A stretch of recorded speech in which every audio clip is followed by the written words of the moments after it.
दोस्तों 13 जून को सुबह 3:30 बजे खबर आई कि ईरान की राजधानी तेहरान में जबरदस्त धमाका हुआ है। कुछ देर बाद पता लगा कि तेहरान से 220 किलोमीटर दूर नतांज इलाके में भी हमला हुआ है। नतांज में ईरान की सबसे बड़ी परमाणु लैब थी। देखते ही देखते पूरे ईरान से इस तरह के हमलों की खबरें आने लगी। नतांज के अलावा तबरीज, करमनशाह, अराक, तेहरान, इस्फान के मिलिट्री बेसिस पर इजराइल ने ताबड़तोड़ हमले कर दिए। इन हमलों में ईरान के army chief of defence staff समेत ईरान के सभी टॉप ऑफिसर्स मारे गए। इन हमलों में ईरान के 6 न्यूक्लियर साइंटिस्ट को भी मार दिया गया। सुबह होने पर इजराइल के प्रधानमंत्री नेतन्याहू का बयान आया कि ईरान न्यूक्लियर बम बनाने से सिर्फ 15 दिन दूर था।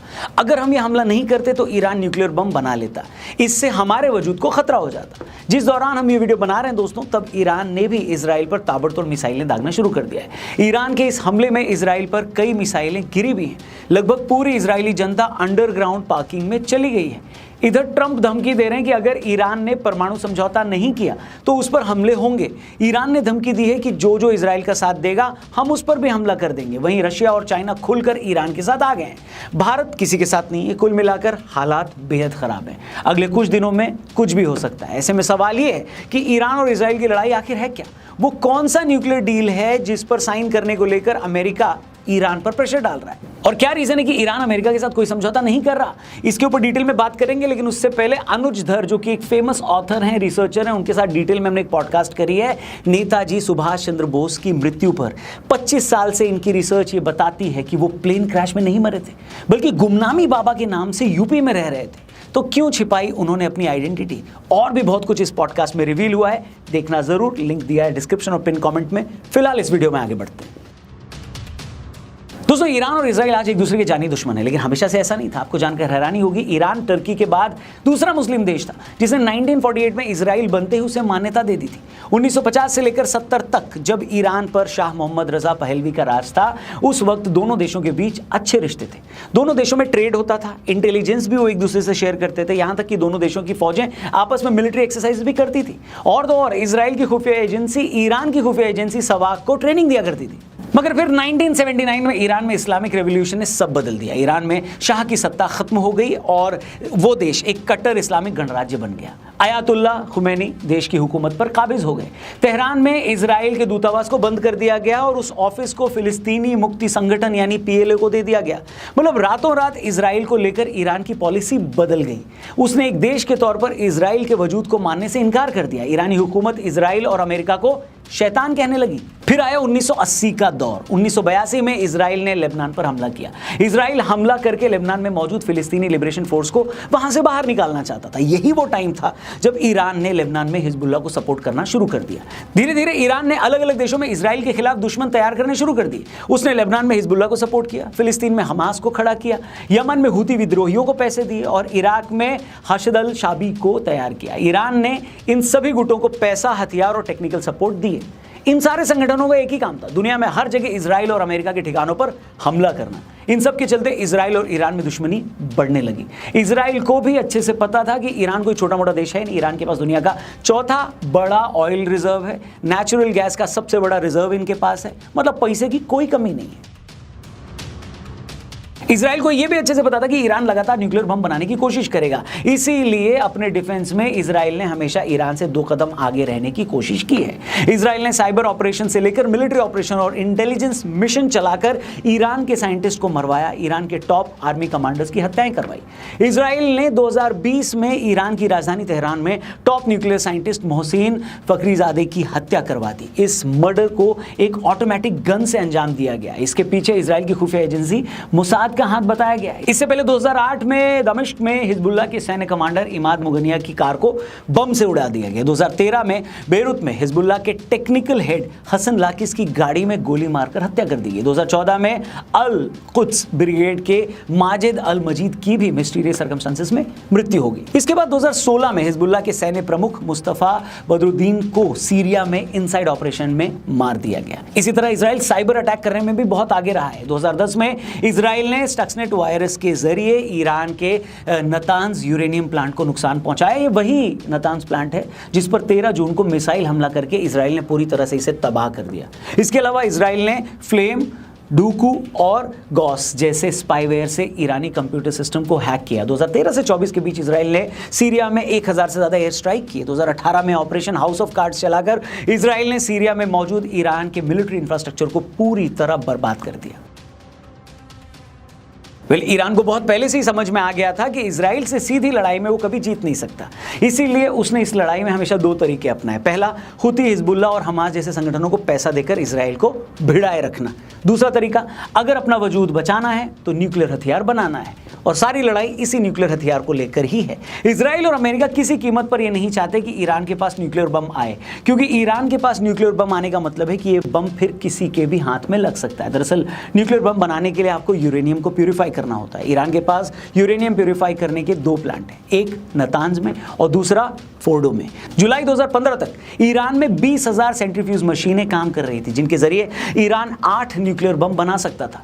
ये बात जैसे ही यूनाइटेड नेशंस को पता लगी, उसने ईरान पर कई बैन लगा दिए। इस बैन के चलते ईरान को $160 बिलियन का नुकसान हुआ। यह अपने आप में ईरान के लिए एक बड़ा झटका था। इसका सोल्यूशन निकालने के लिए ईरान ने P5+1 देशों के साथ एक अग्रीमेंट कर लिया। इस ग्रुप में America, Britain, France, Russia, Germany और चीन शामिल थे। इस एग्रीमेंट के बाद ईरान को उसके $100 बिलियन वापस मिल गए, और ईरान ने भी ये वादा किया कि वो अपने न्यूक्लियर प्रोग्राम को बंद कर देगा, लेकिन ईरान ने ऐसा नहीं किया। अब ये बात जैसे अमेरिका को पता लगी तो उसने इस एग्रीमेंट को कैंसिल कर दिया। अब इस एग्रीमेंट को फिर से रिन्यू करने के लिए 2021 में अमेरिका और ईरान के बीच बाइडेन के राष्ट्रपति रहते फिर से बात हुई थी, लेकिन नतीजा कुछ भी नहीं निकला। अब जब से ट्रंप आए हैं, वो फिर से इस एग्रीमेंट के पीछे पड़े हुए हैं। वो लगातार कह रहे हैं कि ईरान अपना न्यूक्लियर प्रोग्राम बंद करे और हमारे साथ समझौता करे, और अगर वो ऐसा नहीं करता है तो उसे खतरनाक नतीजे भुगतने होंगे। अब मजे की बात देखिए, रविवार यानी 15 जून को इसी एग्रीमेंट को लेकर अमेरिका और ईरान में बात होनी थी, मीटिंग होनी थी। किसी को यह उम्मीद ही नहीं थी कि इस मीटिंग से पहले इजराइल कोई हमला कर देगा। सबको यही लग रहा था कि अगर मीटिंग में कुछ नहीं निकला तब कुछ हो सकता है, लेकिन इजराइल तो इजराइल है। उसने ऐसे समय ईरान पर हमला किया जब उसे इसकी बिल्कुल उम्मीद नहीं थी। और तो और टॉप इजरायली कमांडर्स ये बताते हैं कि हमने जानबूझकर ईरान में ऐसी कुछ एक्टिविटी की जिसके बाद हमें पूरा भरोसा था कि ईरान के सभी टॉप मिलिट्री जनरल्स एक ही जगह मीटिंग करेंगे, क्योंकि इससे पहले हमने एक ट्रेंड देखा था कि किस सिचुएशन में वो लोग क्या करते हैं। इसलिए हमने ईरान में ऐसा कुछ किया जिसके बाद उनके सभी टॉप कमांडर्स ने मीटिंग की। फिर हमारी कोशिश यही थी कि वो सभी कमांडर बस एक जगह बने रहें। और तो और इजराइल ने मोसाद के एजेंट्स के जरिए ईरान के अंदर तक ड्रोन्स भिजवा दिए थे, यहां तक कि ईरान के अंदर इन लोगों ने एक ड्रोन सेंटर तक बना दिया था। अब 13 जून की रात जब इजराइल ने ईरान पर हमला किया, तभी इन ड्रोन्स ने भी अलग अलग साइट्स पर हमला कर दिया, और इससे पहले कि ईरान को कुछ समझ में आता, उनकी सारी की सारी टॉप मिलिट्री लीडरशिप मारी गई। 6 न्यूक्लियर साइंटिस्ट भी उनके मारे गए। सवाल अब ये उठता है दोस्तों कि ईरान पर हुए इस हमले में क्या अमेरिका ने इजराइल की मदद की है? लोग ये भी पूछे कि जब अमेरिका और ईरान की न्यूक्लियर डील वाले मामले पर अभी मीटिंग होनी थी, तो फिर इजराइल ने हमला क्यों कर दिया? अब अमेरिका तो ये बोल रहा है कि भैया हमारा इसमें कोई रोल नहीं है, कोई हाथ नहीं है, लेकिन अमेरिका तो अमेरिका है, वो कभी सीधे बात करता कहाँ है? आपको याद होगा जब यूक्रेन ने रशिया के एयरबेस पर खड़े उनके बॉम्बर्स को तबाह किया था हाल ही में, तब भी अमेरिका ने कहा था कि हमें नहीं पता कि यूक्रेन ऐसा कोई हमला करने वाला है, हमको कुछ नहीं पता। तब भी लोगों ने सवाल पूछा था कि रूस के अंदर 6000 किलोमीटर दूर कोई हमला हुआ है, तो ये बिना अमेरिकी मदद के नहीं हो सकता। जब तक अमेरिकी सैटेलाइट्स यूक्रेन की हेल्प नहीं करेंगी, तब तक उन्हें कैसे पता चलेगा कि कौन सा बॉम्बर कहाँ खड़ा है? दूसरी बात, यूक्रेन और रशिया के मामले में भी जिस दिन रशिया और यूक्रेन के लीडर्स की टर्की में मीटिंग होनी थी, उसी मीटिंग से एक दिन पहले यूक्रेन ने रशिया पर यह हमला कर दिया था। और सुनो, यूक्रेन के मामले में भी ये बात निकल कर आई है कि यूक्रेन ने ट्रक्स के जरिए बहुत पहले ही रूस के अंदर ये ड्रोन्स भिजवा दिए। अब ईरान के मामले में भी यही बात निकल कर आई है कि इजराइल ने बहुत पहले ही ईरान में ये ड्रोन्स सेट कर दिए थे।